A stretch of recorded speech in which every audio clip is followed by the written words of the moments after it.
Hello, John. Hi, nice to see Nice you. to meet. It's nice to see you too. I am Bimo from Indonesia. So this is my first question. We still remember how majestic the first Avatar was, and now we are going to have its sequel. Could you share with us the reason it took 13 years to finally release the sequel? And could you also share with us about the preparation that needed to be done to create this sequel? So the reason the movie took so long to come out as a sequel is because we didn't start on it right away. We finished the first Avatar. Jim explored the oceans. He went to the deepest part of the ocean in a submersible he built. We made other movies like Alita Battle Angel. That took time. When we set out to start working on the scripts, we ended up writing 4 scripts, not 1. That took a number of years. We wanted all 4 of those scripts to be right so that our characters knew where they would end up in movie 5 when they're doing a scene in movie 2, and so on and so forth.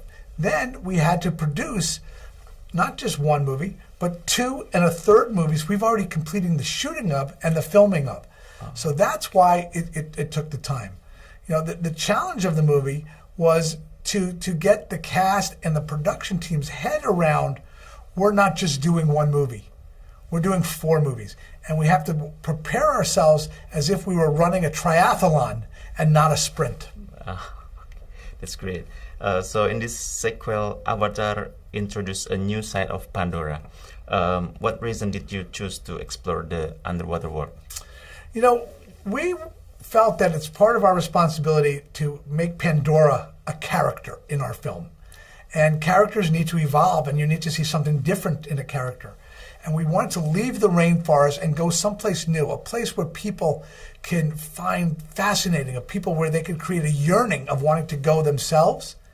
And the undersea world is one of those places. It's something I experienced when I went scuba diving in Bali. And that wonder that I felt there is something we want to offer audiences up on the screen. Yeah. So one of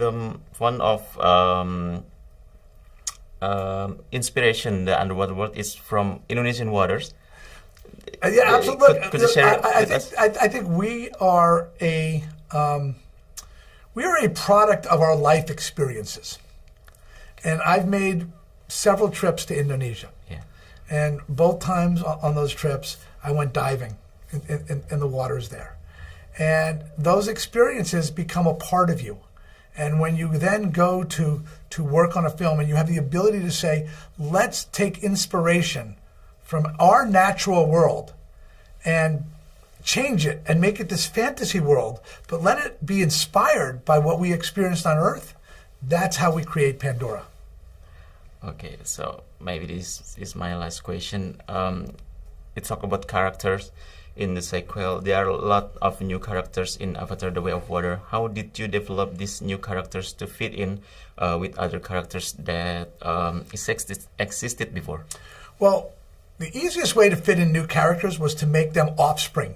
Jake and Neytiri now have kids. And that was the natural progression. Avatar 1 was a love story. When after a couple comes together, it's a natural progression to go to their kids. So the kids were part of that story.